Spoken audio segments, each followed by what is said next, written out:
Leaders है उनको आपस में तालमेल करके, खींचातानी कम करके और एक दूसरे को मदद करते हुए आगे चलना चाहिए। और कांग्रेस के पास प्रोग्राम भी अच्छे हैं जो हमेशा लोगों ने पसंद किए हैं। और बीच में एक फेज़ आया कि जब झूठ बोल बोल के दूसरी पार्टियां हावी हो गई, मगर अब जनता को समझ आ रही है कि किस तरह से वो दिन दहाड़े भाजपा आम जनता को, गरीब लोगों को, महिलाओं को, अनएम्प्लॉयड यूथ्स को लूट रही है। और अपने अडानी अंबानी का पेट भरने के लिए हम गरीब जनता को महंगाई के रास्ते से, टैक्सेस के रास्ते से, हर चीज़ में टैक्स लगा कर और हमारी पहचान ख़त्म कर लिया। ये आपने यहाँ भी देखा होगा आज कि सब लोगों को सदमा है कि हमने क्या गुनाह किए थे कि हमारा रियासत छीन लिया। हमने क्या गुनाह किए हैं कि हमको टैक्स पर टैक्स और टैक्स टेररिज्म क्रिएट किया है। और ये जब लोगों को समझ आने लग जाएगा तो अपने आप कांग्रेस मजबूत होगी। और कांग्रेस के पास टीम सबसे अच्छा है और हार्ड वर्कर है। मुझे उम्मीद है आने वाले दिनों में आपके जो प्रेसिडेंट हैं डॉक्टर मनोहर लाल शर्मा जी, जहां एक तरफ कांग्रेस के हर कार्यकर्ता कांग्रेस को मजबूत करने के लिए यहां पे जद्दोजहद कर रहा है, लेकिन आपके जो डिस्ट्रिक्ट प्रेसिडेंट है वो यहां पे नहीं है। इसके संकेत ये जाते हैं कि पार्टी में फूट है। देखिए, कुछ लोग, पहले तो कांग्रेस पार्टी एक वसी पार्टी है, सबसे पुरानी पार्टी है, सबसे ओल्डेस्ट पार्टी है और इसमें थोड़ी इनर पार्टी डेमोक्रेसी ज़्यादा है कंपेयर टू अदर पार्टी। तो इनर पार्टी डेमोक्रेसी का मेरा कहने का मतलब है कि यहाँ आदमी हर किस्म की बात रख सकता है। अगर किसी को कोई गिला शिकवा भी हो वो भी रख पाता है, उसको गर्दन नहीं काटी जाती है। मगर जो कंटिन्यू थोड़ी एरोगेंस में पड़ जाएगा, जिसको जो जिम्मेदारी है वो संभालने से अपने आप को पीछे रखेगा, उसके लिए फोरम बने हुए हैं और उन चीज़ों की निगरानी हो रही है। और जो इस तरह के कांग्रेस में रहकर कांग्रेस को नुकसान पहुंचाने की कोशिश करेंगे, मुझे लगता है उस पर प्रॉपर टाइम पर अपना जो फैसला होगा वो आएगा। जो भी वापसी की तैयारी की जा रही है, उनको होल्डिंग सेंटर में भेजा जा रहा है, क्या करेंगे? देखिए, ये भी है तो इंटरनेशनल ट्रीटी के तहत जो कुछ होना है।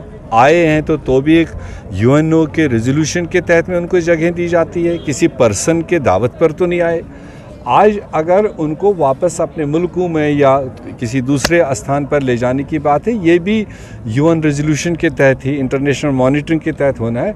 मगर जिस तरीके से ये इन चीज़ों को उठाते हैं और फिर बैठ जाते हैं, ये सिर्फ जैसे जैसे देश में चुनाव होता है तो इस तरह के इश्यूज़ को थोड़ा उजागर करते हैं जो उनको दूसरे रियासतों में वोट बटोरने का मौका मिलता है।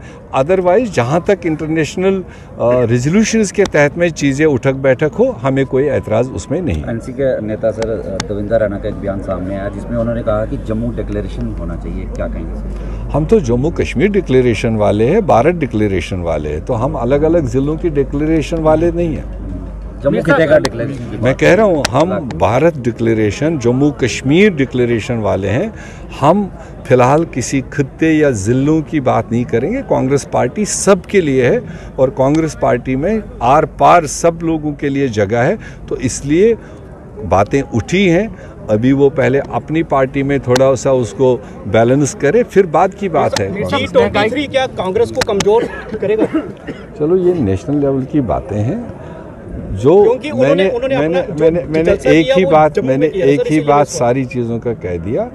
इनर पार्टी डेमोक्रेसी है, लोग बात उठाते भी हैं, बात कही भी जाती है, मनवाई भी जाती है, कई बार मानी जाती है, कई बार नहीं मानी, मगर ये सारा होता है एक डिसिप्लिन के तहत में।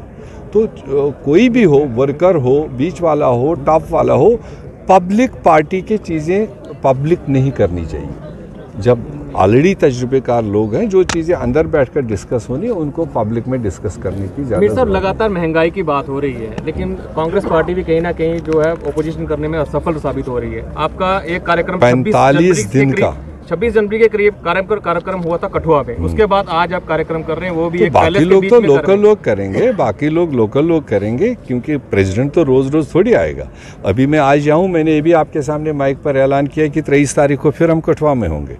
तो एक कंटिन्यू महंगाई के खिलाफ मेरे ख्याल से पूरे देश में तो राहुल जी लड़ ही रहे हैं, मगर जम्मू कश्मीर कांग्रेस ने 45 दिन का नॉन स्टॉप प्रोग्राम हाथ में लिया है, जिसमें 100+ अक्रॉस स्टेट प्रोटेस्ट्स भी होंगे जिसके ज़रिए से हम आवाम के इश्यूज़ को हाईलाइट करने की कोशिश करें, सेमिनार्स भी होंगे, जलसे भी होंगे, किसी तरीके से समाज को ऑन बोर्ड लेते हुए हम उनकी बात रख रहे हैं। तो लोगों की मांग को लेकर प्रोटेस्ट जो है सड़कों पर कब उतरेगा? डेफिनेटली होगा, चल रहा है। आज तो हम कठुआ में, कल आप मेरे साथ बाकी जगहों पर आइए, कल 5 जगह पर है। अगर कठुआ की बात करें तो कठुआ का भी, कठुआ ये प्रोटेस्ट ही था आज। इसका हमने, चूंकि लोकेशन ऐसी थी, हम नहीं चाहते थे कि नेशनल हाईवे हम डिस्टर्ब करें, मगर कुल मिलाकर ये प्रोटेस्ट के कड़ी में ही आज महंगाई के खिलाफ ही यहाँ पर सब कुछ हो रहा था। सर, जिस तरह से लिक्वर के टेंडर हो रहे हैं, कश्मीर के लोग काफी नाराज हैं। किस चीज़ का? लिक्वर के टेंडर हो रहे हैं वाइन शॉपों के, जो कश्मीर में। अब मुझे तो अभी उसके बारे में कोई ज़्यादा जानकारी नहीं है, जानकारी लेती ही आपको जवाब दे। सरकार एक तरफ युवाओं के रोजगार की बात करती है, वहीं दूसरी तरफ भाजपा कार्यालय के बाहर काफी दिनों से नौजवान बैठे हैं। अब आप देखो ना, कथनी और करनी में फ़र्क। जो बाहर बड़ा बड़ा धोखा लेकर के लोगों से वोट लेते हैं, उनके कार्यालय के सामने 40 दिन से वो नौजवान जिनने अप्लाई किया है, लिस्टें नहीं बाहर आ रही है, वो सिर्फ इतना कह रहे लिस्ट आउट करवा दो, ताकि जिसके किस्मत में होगा। कल आपने देखा होगा पुलिस एक्शन पर भी उनकी करवा दी और उनको उठा करके मतलब अंदर भी बंद करवाया। तो यही चीज़ें मेरे को और आपको, अपोजिशन और मीडिया को, लोगों की नुमाइंदगी करते हुए इन चीज़ों को हाईलाइट करना चाहिए। तो हम लगातार उस पर लगे। सब महिला मोर्चा भी बड़ी लामबंद है कांग्रेस पार्टी की। लामबंद मतलब प्रोटेस्ट करा है कठुआ में महिला मोर्चा। क्या? हरियाणा में हुड्डा जी ने अपमान किया है महिलाओं का। एक कोई यात्रा निकल रही थी, उसमें बैठे थे खुद, और महिलाएं दांतों में रस्सा डाल के उसको खींच रही थी। कब की बात है? ये कल परसों ही हुआ है प्रोटेस्ट, जम्मू में भी हुआ। मैं शायद पहाड़ के उस पार था, मेरे नाले में नहीं आया अभी वो। जम्मू में नहीं आया, अभी नहीं आया। इलेक्शन को लेकर चुनाव को लेकर क्या कहेंगे? तैयार है कांग्रेस चुनावों को लेकर? देखो, as a political party always चुनावों के लिए तैयार है। तो जब पॉलिटिकल पार्टी बनी है तो चुनाव जमहूरी सिस्टम में एक हिस्सा है, तो उसमें हम कभी ये नहीं कहते आज मत करो कल करो, बल्कि इस रियासत में जितना जल्दी असेंबली का चुनाव हो जाए उतना ज़रूरत है। आप वाया मीडिया चला रहे हो कि ये चुनाव वो चुनाव, इससे हम ये करेंगे, वो भी आपने देखा डीडीसी का एक ऑल्टरनेट निकाला, वो भी बेचारे सड़कों पर है।